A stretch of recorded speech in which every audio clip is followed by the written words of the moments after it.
Cell Health, reboot your body, omega-3 oil extracted from algae, strong heart, sharp mind, healthier you.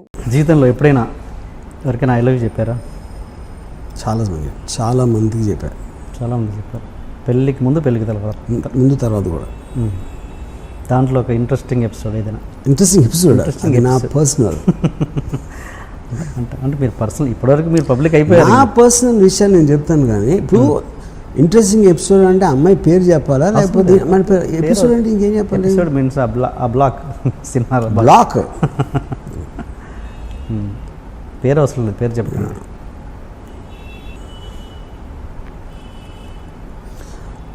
Engineering కాలేజ్లో ఉన్నప్పుడు ఒక సత్య అని ఒక అమ్మాయిని ఇష్టం. అమ్మాయి మెడికల్ కాలేజ్ అమ్మాయి. షీ వాజ్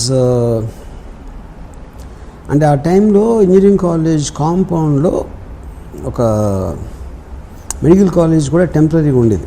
అంటే బిల్డింగ్స్ తర్వాత కడుతున్నారు, ఈ లోపల యూజ్ చేయడానికి అన్నట్టు ఒక బిల్డింగ్ యూజ్ చేశారు అనమాట. సో వాళ్ళందరూ ₹1,00,000 డొనేషన్ కట్టి వచ్చిన వాళ్ళు, మేమందరం 10,000 12,000 కట్టి ఇంజనీరింగ్ బ్యాచ్. ఓకే.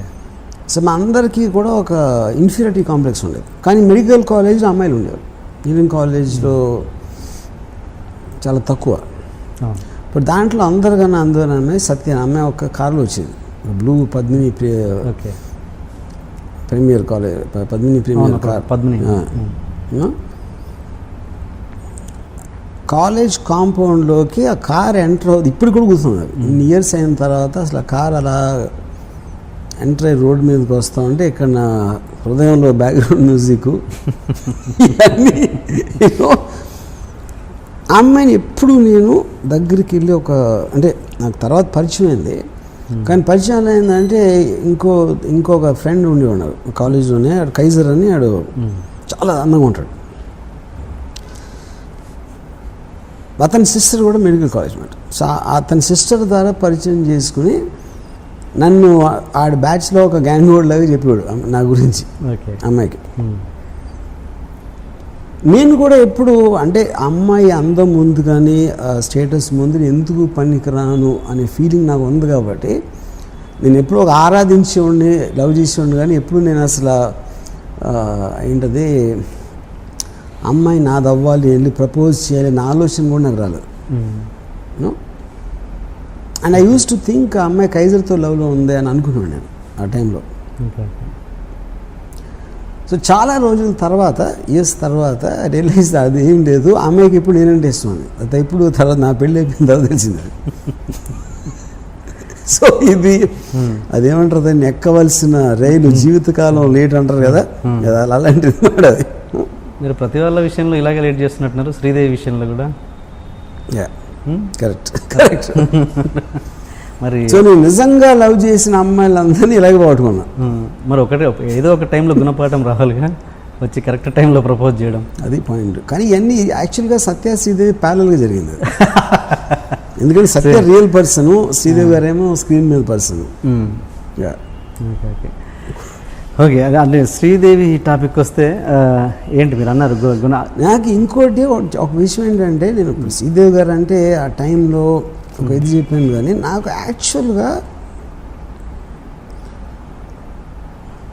నియర్లీ ఒక 10 years నేను జయసుధ్ గారితో విపరీతంలో ఉన్నాను. ఒక కాలేజ్ టైం అంటే జ్యోతి సినిమా. శ్రీదేవి గారు యాక్చువల్గా it was more happen post ఏది మన mister India. Okay, mister India time నుంచి అంతకుముందు ఒక ఇది వేటగాడు టైంలో లేదా 16 టైంలో కొంచెం స్లైట్లీ సెక్స్ సింబల్ ఇమేజ్ ఉంటుంది. బట్ ఒక పర్సనల్ లెవెల్లో ఫ్యాసినేషన్ అనేది నాకు బాగా ఫిల్మ్ ఇండస్ట్రీలోకి వచ్చిన తర్వాత నుంచి స్టార్ట్ అయింది యాక్చువల్గా. అంటే ఫిల్మ్ ఇండస్ట్రీ అంటే నేను డైరెక్టర్ అని కాదు, నేను చెప్పేది ఒక అసిస్టెంటో లేకపోతే సినిమాల్లో అన్నపూర్ణ స్టూడియో చుట్టూ తిరిగే రోజుల్లో అక్కడ స్టార్ట్ అయింది యాక్చువల్గా. ఓకే, ఒరిజినల్గా కాలేజ్లో ఉన్నప్పుడు అంతా నాకు జయసుధ్ గారు యాక్చువల్గా. అప్పుడు ఫస్ట్ టైము నేను అంటే ఆల్మోస్ట్ అబ్సెషన్ మాట జయసుధ్ గారు అంటే. ఆవిడ ఫోటోలు లేకపోతే ఒక జ్యోతి సినిమా వాల్ పోస్టరు ఒక కాంపౌండ్ వాల్ మీద అంటించుంటే రోడ్ మీద నుంచుని ఒక గంటలు చూసి ఉండాలి, చూస్తూ ఉన్నాను. వాల్ పోస్టర్ అంతే. తర్వాత ఒకసారి ఫస్ట్ టైం శ్రీవారి ముచ్చట్లు షూటింగ్ జరుగుతూ ఉంటే మా ఫాదర్ని అడిగి జయసుధ అక్కడ జయసుధ గారు కొంచెం దూరంలో ఆవలిస్తున్నారు. అంటే ఒక సినిమా స్టార్ కూడా మనిషిలాగా మామూలు మనిషిలాగా ఆవలిస్తుందని నేను తట్టుకోలేకపోయాను. I just was disappointed and I felt betrayed అసలు. ఇంకోటి స్క్రీన్ మీద మీరు చూసినప్పుడు ఒకరిని అంత పెద్ద స్క్రీన్ మీద లైట్స్, కంపోజిషను, మ్యూజిక్, డైలాగ్తో చూస్తారు కాబట్టి సడన్గా ఏమీ లేకుండా వేరుగా చూసినప్పుడు ఎవరైనా డిసప్పాయింట్ చేస్తారు, ఇర్రెస్పెక్టివ్ అది ఎంత పెద్ద స్టార్ అని అవును. సో అన్ని సంవత్సరం అమరదీపం అనే సినిమా థర్డ్ ఇయర్ ఇంజనీరింగ్లో వచ్చింది. అది మన కృష్ణాంకిలో రాంప్రియ అని ఒక థియేటర్ ఉండేది. 7 సార్లు ఒక క్లోజప్ కోసం చూసాను ఆ సినిమా. జయసుధ గారు ఒకే ఒక క్లోజప్ ఒక పాటలో, జస్ట్ ఒక మ్యాక్సిమం 3 seconds వస్తుంది అది ఆ షాట్ పాటలో. ఆ క్లోజప్ కోసం ఎగ్జామ్స్ జరుగుతున్న టైంలో 7 సార్లు చూసినాను కేవలం ఆ క్లోజప్. ఆ మిగతా సినిమాకి నాకు సంబంధమే లేదు అసలు. అది యాక్టింగ్ కాదు, ఆవిడ ఏం యాక్ట్ చేశారో అది కూడా కాదు. తర్వాత ఒక ఫస్ట్ టైం రావు గారి ఇల్లులో పనిచేస్తున్నప్పుడు అసిస్టెంట్ డైరెక్టర్గా చేసిన రావు గారిలో తెలుసు. జయసుధ గారికి సీన్ పేపర్ ఏమని మన డైరెక్టర్ చెప్పారు తరణి. అంటే ఫస్ట్ టైం జయసుధ గారికి 2 అడుగుల దూరంలో నిలబడే అవకాశం వచ్చింది నాకు. సో నేనే రాసిన సీన్ పైగా నేను మొత్తం రాసి ఆవిడకి ఇస్తున్నాను కాబట్టి ప్రతి వర్డు ఇది అది అంటే ఆ రోజుల్లో ఇది కూడా ల్యాప్టాప్ ఉండేది కదా, అన్ని హ్యాండ్ రైటింగ్ అవి చింపేసి మళ్ళీ రాసి నాకు చాలా బ్యాడ్ హ్యాండ్ రైటింగ్ పైగా తెలుగు రాయడం వచ్చా మీకు? Of course.